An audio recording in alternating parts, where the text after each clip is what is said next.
¿Qué tal, Clarice? ¿Ya han dejado de chillar los corderos? ¿Quién dobla a Anthony Hopkins? He aquí la gran pregunta. No imagino la respuesta viendo esos zapatos tan baratos, Clarice. No te voy a hacer esperar más. Si has entrado a este vídeo para saber qué actor de doblaje le pone voz en España, la respuesta es Camilo García. Ya está, así de simple. Pero si quieres saber quién es Camilo García, cuál ha sido su trayectoria en el doblaje y qué otras personas han doblado a Anthony Hopkins, quédate porque empezamos. Bueno, hoy hablamos de un peso pesado de la interpretación, ni más ni menos que Sir Anthony Hopkins. Uno de los actores británicos más importantes de los últimos tiempos, ganador de 2 premios Oscar. My God, I can't believe it. This is really unexpected. Y que ha participado en casi 100 películas. ¿Tú sabes lo que son 100 películas? Contando que este hombre ahora tiene 85 años, eso son varias películas por año, de media. Hopkins ha llegado a interpretar a personajes clave de la historia como Adolf Hitler, el Papa Benedicto XVI, Pablo Picasso, Richard Nixon o Alfred Hitchcock. Paramount se ha negado a financiarme la película. Tendremos que hacerla por nuestra cuenta, querida mía. Aunque la cinta que le supuso un antes y un después en su reconocimiento internacional fue El silencio de los corderos en 1991, donde interpretó al doctor Aníbal Lecter, cosa que le valió su primer Oscar. Uno del censo intentó hacerme una encuesta. Me comí su hígado acompañado de habas y un buen Chianti.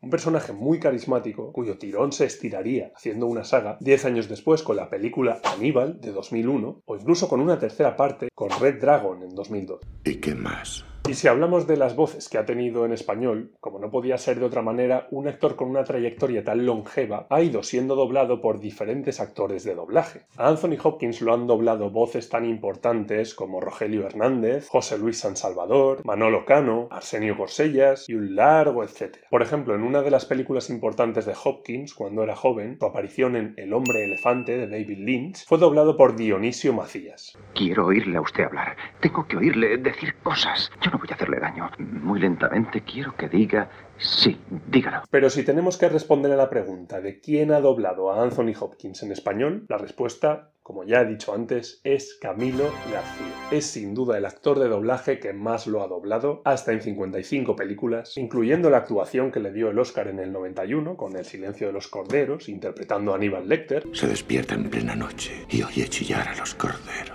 Me avisará cuando esos corderos dejen de chillar, ¿verdad? Y también en la película El padre de 2020, que le valió a Hopkins su segundo Oscar. Solo quiero que os vayáis a la mierda. Y dicho esto, ha sido un gran placer. Au revoir. Me despido.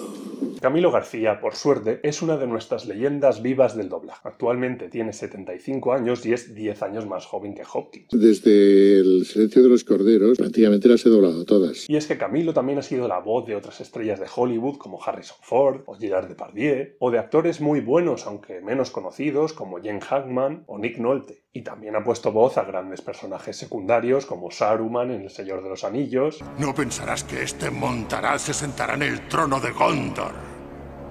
Todos moriréis. El viejo Totó en Cinema Paradiso. Al llegar la noche en 99, el soldado se incorporó, cogió la silla y se largó de allí. Justo al final, Totó. Y no me preguntes cuál es el significado, yo no lo sé. O Tommy Lee Jones en Men in Black junto a Will Smith. Esto es un neuralizador. Este ojo rojo aísla los impulsos eléctricos que se producen en su cerebro y específicamente los de la memoria. Por cierto, suscríbete, que estos vídeos no se hacen solos, que lleva mucho tiempo editarlos. Suscríbete y así me ayudas a motivarme para hacer más vídeos. Dirán que estamos enamorados. De hecho, Camilo siempre cuenta en entrevistas como él venía del mundo del teatro independiente, empezó a hacer algunos pinitos en doblaje de la mano de José Luis Sansalvador, pero fue el hecho de doblar a Harrison Ford en la primera de la Guerra de las Galaxias, quien por aquel entonces era una cara nueva en el mundo del cine, lo que le introdujo de pleno en esta profesión de la voz. Por aquí no hay ninguna base. ¿De dónde habrá salido? Otro de los grandes hitos de Camilo en esta profesión fue la adaptación y el ajuste que hizo de la película Cyrano de Bergerac, donde también doblaba Gerard Depardieu. ¿Puedo saber por qué mi nariz miráis? ¿Yo? ¿Os desagrada? Tu esencia se equivoca. ¿Es larga y afilada como un pico de oca? ¿Su forma es obscena? De ningún modo. ¿A qué viene ese tono de desprecio? ¿Tal vez es muy grande para un mirón tan necio? Según cuenta Camilo, antes de dirigir esta película, cuando ni siquiera le habían hablado del proyecto, él se encontraba de viaje en París. y vio la obra de Cyrano de Bergerac anunciada, así que fue a verla al teatro, pero resulta que las entradas estaban agotadas, con la suerte de que justamente unas personas que iban delante de él habían devuelto las entradas, de manera que pudo ver la obra. No solo eso, sino que al acabar la función, Jean-Paul Belmondo, que era el actor que interpretaba a Cyrano, tiró su nariz al público con tanta casualidad que justamente cayó en la zona donde estaba Camilo y su familia, de modo que Camilo se llevó la nariz de Cyrano de Bergerac de vuelta a Barcelona. Y una vez en su casa, le llamaron del estudio para dirigir una película francesa muy rara que estaba en verso, y Camilo dijo: no me digas más. Cyrano de Bergerac. Camilo se tomó esto casi como una señal divina de que tenía que coger el proyecto y además hacerlo muy bien. Supo que estaba predestinado a dirigir esta película. Así que en vez de estar una semana ajustando los diálogos, Camilo se pasó 3 meses en su casa encerrado componiendo versos para que todas las frases rimaran entre ellas en pareado, como en la versión original francesa. Soy muy torpe cuando escribo y eso me atormenta. Seguro que no lo eres si te das cuenta. Para empezar, me has atacado con empaque. Encuentro palabras si me lanzo al ataque. Algo que hoy sería totalmente inviable debido a las prisas que se han instaurado en el sector. Esta adaptación de Cyrano quedó como algo original y casi irrepetible en nuestro doblaje. Se han escrito incluso tesis doctorales, como la de Ana María Mayo, sobre esta adaptación. Pero las hazañas de Camilo García no acaban aquí, mucho menos. También hay que destacar su faceta como director durante muchos años de cintas tan importantes como Novecento. Han sido los patronos quienes han plantado a los fascistas. Los han querido, les han pagado. ¿Quién paga? El proletariado, los campesinos, los obreros, los pobres. Alien, La Bella y la Bestia de Disney. El príncipe trató de disculparse, pero era demasiado tarde. Y como castigo, lo transformó en una horrible bestia.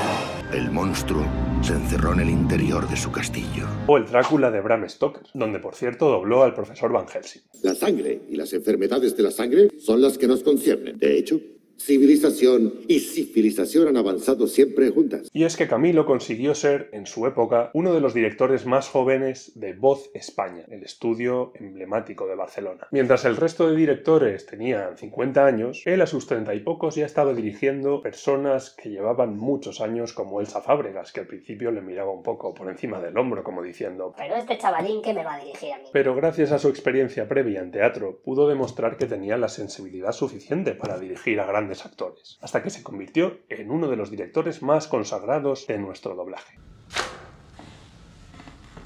Suena encantador. Y aunque hace años que ya se jubiló por una cuestión de edad, en el año 2020 volvió a los atriles para dirigir la película El Padre, de Anthony Hopkins, que le valió su segundo Oscar. Al parecer Camilo vio la versión original y no se pudo resistir, y aunque llevaba 15 años sin dirigir y ya le habían dado el proyecto a otra persona, dijo: esta para mí, esto no me lo pierdo. Y pidió al estudio dirigir la película e interpretar a Anthony Hopkins, claro. ¿Qué hace él aquí?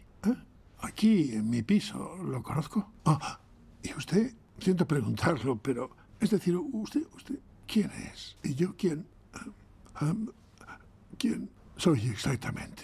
Y Camilo demostró que sigue estando en plena forma a sus 75 años y que conoce al detalle cada matiz de la interpretación de Hawkins después de doblarlo durante tantos y tantos años. Lo ha colado. Lo cierto es que El Padre es una película un poco triste que trata el tema del Alzheimer y la demencia senil, pero desde aquí os recomiendo verla porque probablemente sea uno de los trabajos de los que más orgullosos se sientan tanto Anthony Hopkins como Camilo García respecto al doblaje. Hopkins es un grandísimo actor, es más un actor de composición de tipos, de personajes muy a la inglesa, muy teatral shakespeariano. Posiblemente sea la interpretación de su vida en el periodo de senectud como broche final a su carrera. Quiero a mi mami, quiero salir de aquí. Bueno, pues ya hemos visto que a Anthony Hopkins lo ha doblado sobre todo Camilo García. Así que podríamos decir que la voz de Anthony Hopkins en español es Camilo. Quid pro quo, yo le digo cosas y usted me dice cosas. Además de ser la voz de Han Solo, la voz de Gerard Depardieu con el Cyrano y muchos más. Este es mi pequeño homenaje a Camilo García. Ha tenido un detalle muy bonito, Clarice. Muy bonito. Si te ha gustado, suscríbete y nos vemos en el siguiente vídeo. Hasta pronto. Chao, Clarice. Adiós, Clarice. Vuela a la escuela, pajarillo.